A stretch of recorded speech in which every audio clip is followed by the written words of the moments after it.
Hey there, fellow tech explorers. Today we are diving into something that sounds like science fiction but is very real. A Model Context Protocol server, or MCP for short, that lets you interact with Apache Kafka using natural language. Yep, you can literally ask things like list my topics and Kafka just responds. No more cryptic CLI flag, no more typing Kafka topics.sh like it's 2014, just human language, and behind the scenes there's a beautiful little server and protocol making all of this magic happens. Now, fair warning, this isn't a live coding session. I already have all the code, so we are going to walk through it a bit, but mostly I'll be explaining how everything fits together, what MCP is, what MCP host is, how the MCP server works, and how all of these things plugs into Kafka, Cloud, or even Copilot in VS Code. To be honest, we'll be focusing on VS Code and Copilot because, well, I don't have Cloud Desktop running on my Ubuntu machine yet. If that sounds like our engineering, it's because it is, but in the best possible way. All right, let's start by unpacking what exactly MCP is, because this term sounds fancy, but it's actually pretty cool once you get the hang of it. MCP stands for Model Context Protocol. Think of it as a bridge that connects AI model with external system and data sources. It's like having a universal translator that allows AI assistant to understand and interact with your infrastructure. Let me break it down into three main components. It's much simpler than it sounds. First, we have the MCP host. This is basically the environment where everything runs. In our case, this could be VS Code, Cloud Desktop if you have it, or any application that supports MCP. The host takes care of routing. It manages communication between the AI model and the MCP servers. Then we have the MCP client.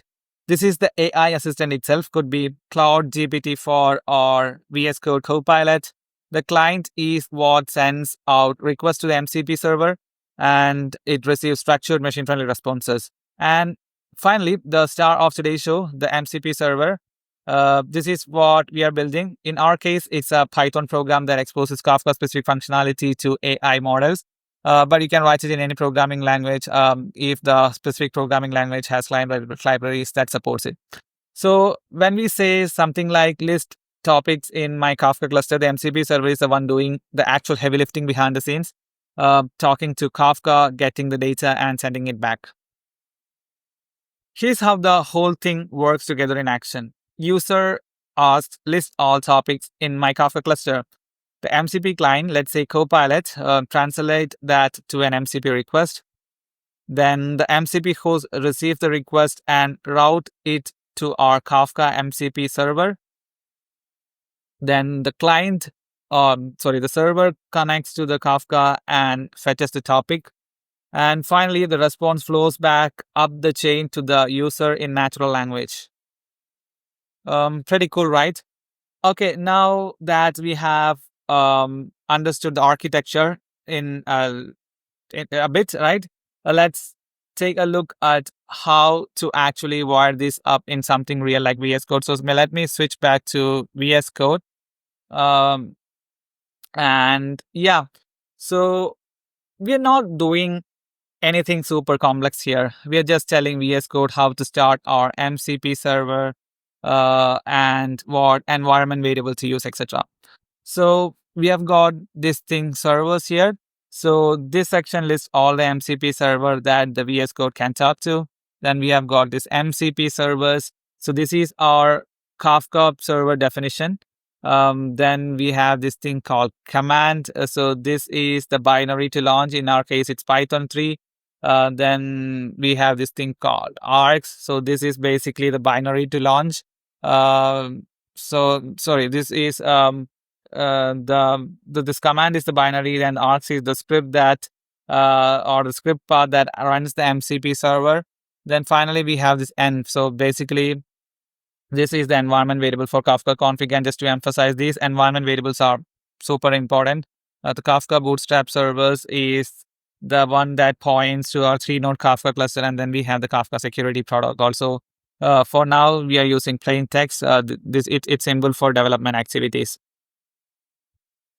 So yeah, this tiny JSON here.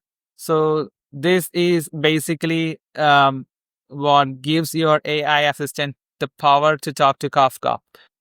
So you're just one step away from, bossing around your event streaming platform in or with plain English. So before we get too deep into the code, let's pause and take a look at what our Kafka cluster actually looks like because the way it's set up plays a big role in how our MCP server works with it. So if I open docker compose.yaml, let me just collapse this thing. We can see that we have got 3 broker Kafka cluster, Kafka 1, Kafka 2, and Kafka 3 on ports 1992, 1993, and 1994. So if I expand this, you can see that it's running on port 1992, then 1993, and for the last one, right? And each broker is also a controller in our case. So there is no single point of failure. We are using KRAF mode, which is zookeeperless Kafka, where we are using basically Kafka's modern architecture.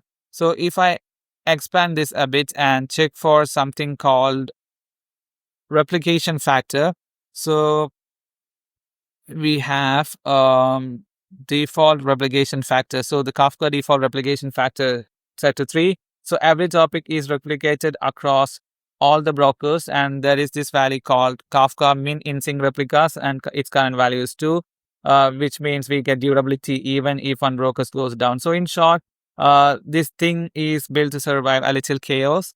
And now let's talk networking, because this is where a lot of people trip up.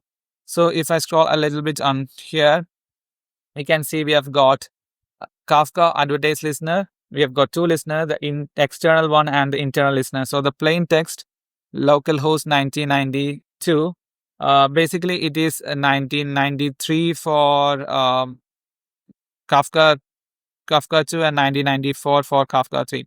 And this is used by outside client like our MCP server. And we have got an internal listener. This is used for internal communication between brokers. So why bother with both? This setup ensures that while your tools like MCP can connect from the host machine using localhost, Kafka itself can still do the internal internal gossips and controller stuff using container networking, avoiding all the weird connection errors we love to hate. So let me switch back to the terminal. I think I already have got the Kafka server up and running here. So basically, I'll just quit this and I'll show you. Let me just try to run Docker Compose up. So this is how I started the server. So Docker Compose up -d. So it's already running. So you can see that it's up to date. Now, if I do a Docker Compose PS to check the health, it's all up and running and healthy. Now let me clear this. Why? Because we don't need it anymore. Let me run the Python server, MCP server. Now that our Kafka cluster is alive and well, it's time to show you this thing in action. So maybe I go to the agent. So I'm running GPT 4.1. I'm talking to GPT 4.1. So there are these are the options: Cloud Sound and 3.5, GPT 4.0 and 4.1. So if I go back here, my MCP server is actually running. Maybe I just restart this just to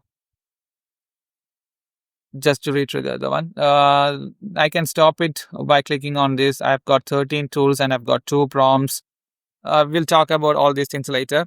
Now, let's first check the cluster health. Okay, so I'll type in a prompt. Can you check the health of my Kafka cluster? Maybe the health HEALT of my Kafka cluster, and it should call health check tool. So basically what it is doing, it is running an health check MCP server tool. So it will ask for me to click continue. We have got several options like allow in this section, allow in this workspace, or always allow.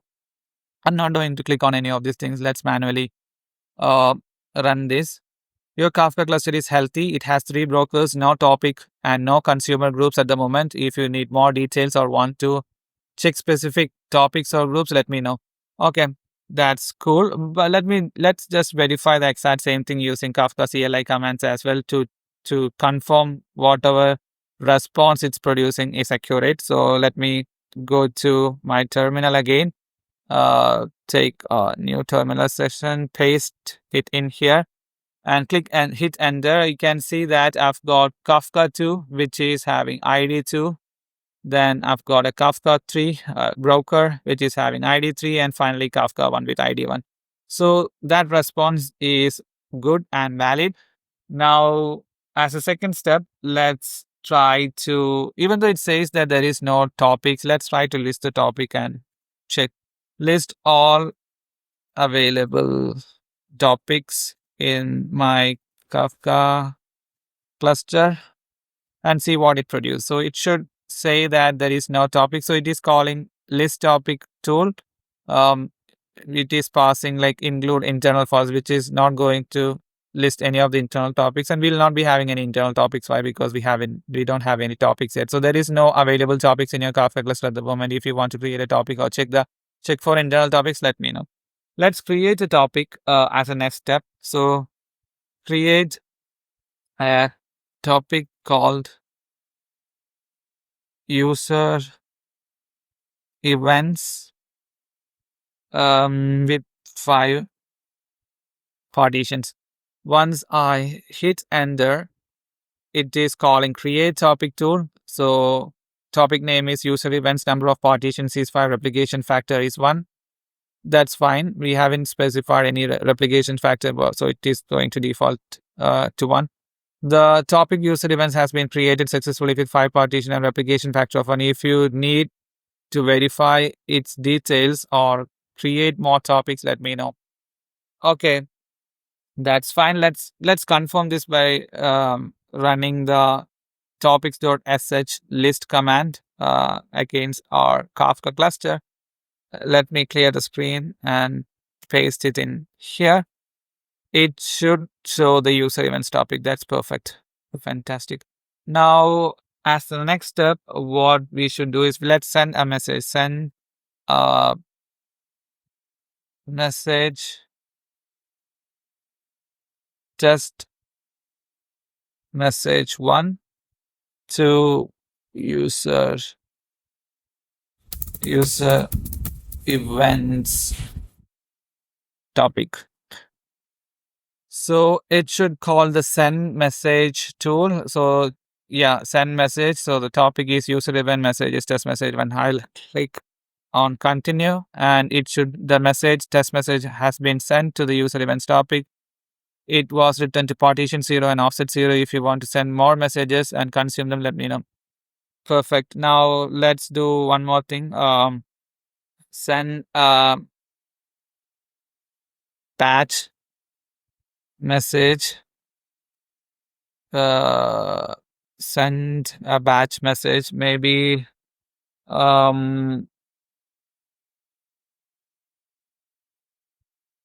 send a batch of 5 messages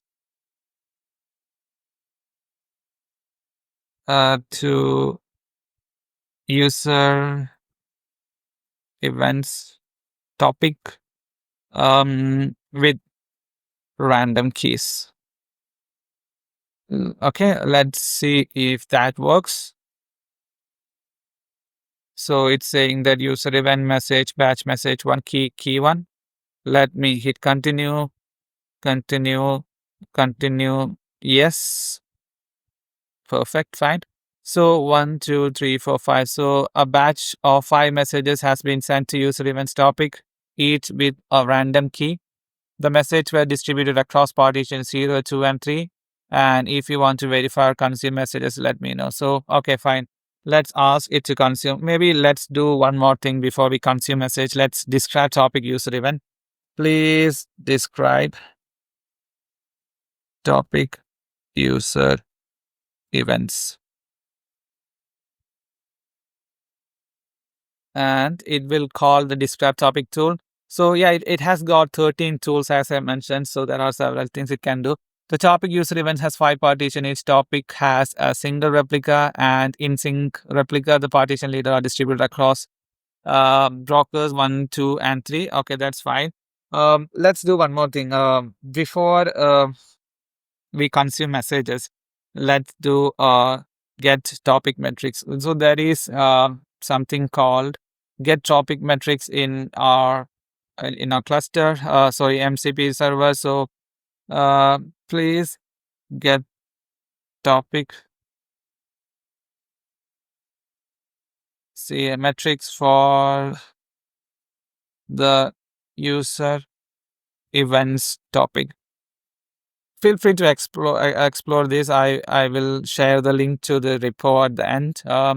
So once I click on that, it is calling the get topic metrics MCP server. So here are the metrics for the user events topic, partition, file replication, factor 1, total number of messages is 36, and these are the partition details. That's perfect. Now let's ask it to consume messages. So you consume all messages from user events topic. Let's see if this works.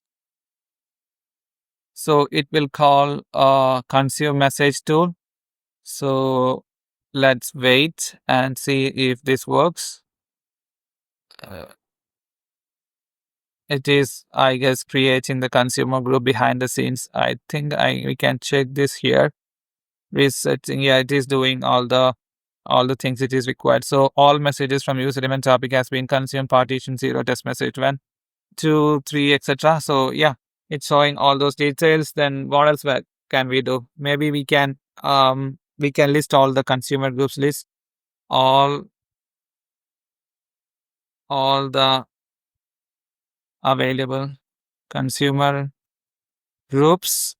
Let's see, it should have at least one consumer group which is created by the MCP. So it is calling this consumer group. It might not be active. There is one available consumer group in your Kafka cluster MCP consumer, and a random number if you want details about this consumer group or need to list more. Okay, let's do one more thing. I'll go back in here. I will verify the message consumption using the CLI command. Let me copy this and paste it in here. So it will consume from beginning and it will time out after 5 seconds. So yeah, it has consumed all the messages. So it should start a new consumer group. Let me see. Since it's timer, I'm not sure whether it will list. Why? Because it might be inactive after that specified. There is one available consumer group. Let's do one thing. Let's switch pretty quick and see if it's listing. Okay, let's do one more thing. Let's not provide the timeout. Let's it wait. Maybe it's taking time to fetch those details from the Kafka cluster.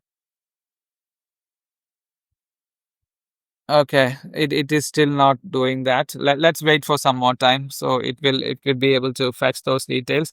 But yeah, let's go back and we'll come back to this later. So let's go back to this one. So now that you have seen the MCP server in action, let's talk about why this mattered and where it can make your life easier. So this MCP integration brings some real practical benefits like natural language interface. So basically say goodbye to memorizing long Kafka CLI command. Just type things like send message to topic X instead of digging into Kafka console producer.sh. This is specifically helpful for folks who are new to Kafka. The learning curve drops dramatically. Then we have got AI powered operation. The AI assistant can make smart suggestions like how many partitions or replica you should use. It handles retry and errors gracefully without splitting out terrific Slack traces or stack traces. And the best of all, it understands your cluster state and responds accordingly. It's context aware and helpful. Then we have developer productivity. So if you need to test a new flow or prototype it in seconds, MCP fits right into your existing workflow, especially in VS Code. It's great for debugging or checking your cluster health in real time without switching tools. And we have something called fault tolerance and security as well. So under the hood, it's built with fault tolerance and error handling in mind. You can configure SSL, SASL authentication, and more. So it's secure and scalable, and it looks everything. So if something breaks, you'll know when, why, and how to fix it. Cool. And yeah, let's talk about production configuration. So production environment, it's better to go beyond the basic setup. Here we focus on three key areas like security, custom tooling, and monitoring. You can easily secure your Kafka cluster using SASL, SSL with credentials and CA certificates. Just set a few environment variables or config options. And if you need more control, you can plug in your own, custom tools or specialized operations, maybe something like analyzing topic throughput or cleaning up unused topics, etc. And finally, for observability, you can integrate with tools like Prometheus, Grafana, or something called Kafka Manager to keep an eye on real-time metrics, track consumer lag, and ensure overall topic health. These production-grade capabilities help make your setup more secure, extensible, and reliable. Cool. Um, Now let's talk about scaling and deployment consideration. Maybe let's walk through the code. So this is where things start getting really fun. Let's peek into the actual code that powers our Kafka MCP server. What we are looking here uh, is a really complete model context protocol implementation that acts as a bridge between your AI assistant, whether it's GPT for Copilot or any other MCP compatible APIs and your Kafka cluster. Think of it as your AI translator, as I mentioned before. It's like natural language request, and it takes the natural language request, converts them into actual Kafka operation. Let me walk you through the key architectural pieces that makes this magic happen. So at the heart of our Kafka server is something called lifespan context manager. So this is crucial because Kafka connection are expensive to create and maintain. Instead of creating new connections every time a single request is made, we establish a persistent connection when the server starts up and keep them alive throughout the entire section. So we have got something called I'm typing in the wrong place. Let me get to the editor. We have got something called Kafka lifespan. Yeah, lifespan method, or it's not a tool. It's a method or a function that handles this beautifully. So it creates two essential components: an admin client for cluster management operation like creating topics and checking health, cluster health, etc., and a producer for sending messages and so on. So these connections are configured using environment variables. So you can easily point your server to different Kafka cluster or configure security settings without touching the code. So what's particularly elegant here is the error handling. So if the server can't connect to Kafka during startup, it fails gracefully and provides clear error messages. This prevents you from getting cryptic failures later when your AI tries to execute operations. Now let's take a look at the tools in our arsenal. Now, if I scroll a little bit to the bottom, so we can see that where MCP magic really shines. So each function which is decorated with @ MCP tool becomes a superpower that your AI can use. So when you ask GPT-4 or Copilot something like, show me all the topics in my Kafka cluster, your AI, doesn't just guess. It actually calls the uh, tools like list topic, for example, behind the scenes, then or maybe the get cluster info topic, as you are seeing here. And it's let's look at how this actually works. The list topic or the get cluster info function connects to your actual Kafka cluster, retrieves the metadata for all topics or the cluster information for the entire cluster, and returns structured information about the partition counts, the replication factor, etc. But here's the clever part: it handles different version of Kafka, Python library gracefully, because not all environments return data in exactly the same format. So that's the beauty. Now let's talk about real-time operations. So one of the most impressive capabilities is the you know um, consumer functionality. So let me um, consume. Let me show you the consume message function. Let me close this. I don't want this. So basically, when you ask your AI to show me the last message from the user event topic, or show me all the messages from the user event topic, or whatever topic you want to call this function against, or consume all messages from my XYZ topic. The consume message function, spins up in a real Kafka consumer, subscribes to that topic, and pulls actual message from your cluster. So this isn't just reading from a cache or a database. We are creating a temporary consumer group connecting to Kafka brokers. So that's what you are seeing here. So let me try to run that again uh, and see if it's able to fetch the other consumer groups. It is still working, getting a bit slow, but that's fine. Yeah, list, please.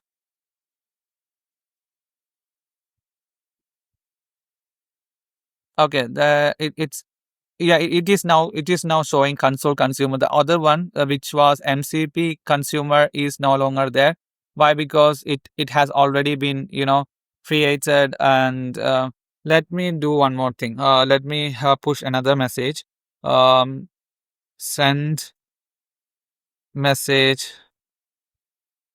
hello to, what was our topic name? Hmm, it is user events, I believe. Yeah, user events. User events topic. Send message hello to user events topic. This will create this will send a new message. Um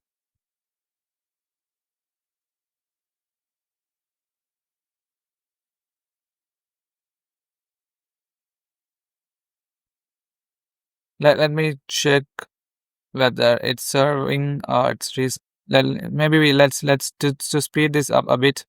Let me restart this. And yeah, user events message hello. Continue. Message hello has been sent to user event topic. That's fine. Now what we can do is we can ask the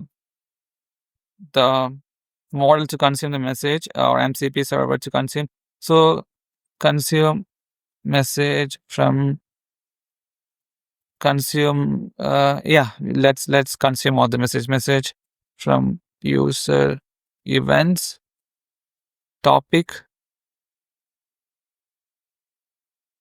And once that's done, let's yeah, from beginning false. We don't need that. Why? Because we've already consumed. So that's fine. Once it consumes the message, right? So then let's list all available consumer group. This prompt should have spawned up a new consumer group. We already have a consumer there. Oh yeah, why? Because we already have a console consumer running here. Uh, that message is being already consumed by this console consumer. So that was not a great idea. It was a bad idea. So um, yeah, to do this, we will have to create multiple, I guess, multiple topics and test. But anyway, that's fine. So what this actually does is it connects to the Kafka broker and uh, participating in the full Kafka protocol. Like it will run all the necessary things, it will create a consumer group and it will fetch the message, or it will pull the message from the Kafka brokers. So this function even handle complex scenarios like consuming from specific partitions or reading from the beginning of a topic history. That's something which we have already seen, right? It can consume from beginning or consume from the latest offsets and so on. So that is a send message function. If I send message, so sending messages is equally sophisticated. The send message function can handle both simple string message and complex JSON payloads. So it serializes the data appropriately, sends it to a specific topic, and then waits for acknowledgement from the Kafka brokers. This means that your AI tells you message sent successfully. When it does that, it's not wishfully thinking. Okay, so the message actually is made it to Kafka, and was persisted. Now there are something really cool about this. So the MCP server, right, it exposes certain information as MCP resources. So there is an annotation called resources. If I can scroll down, so these are all MCP tools. So this is the annotation at the rate MCP resources. This means your AI has constant access to your cluster information and topic list without having to make tool calls every time. So it's giving your AI assistant a real-time dashboard of your Kafka environment that it can reference instantly. All right. Now there are things like error handling and resilience. So throughout this code, right, you'll notice there is extensive error handling happening. So a lot of exception handling. If I can scroll up, describe consumer group, you can see a lot of exception handling has been um, added to the code.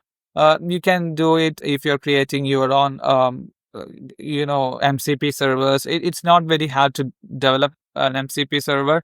So basically, what this allows is that Kafka environments maybe it might be unpredictable, right? Broker might be temporarily unavailable. Topic might not exist yet, or network issues might cause timeouts and things like that. So the server handle this gracefully, providing meaningful error messages that your AI can interpret and explain to you in a natural language. Then there are things like protocol translation. So what makes this particularly powerful is how it abstracts away Kafka complexity. Kafka has dozens of configuration parameters.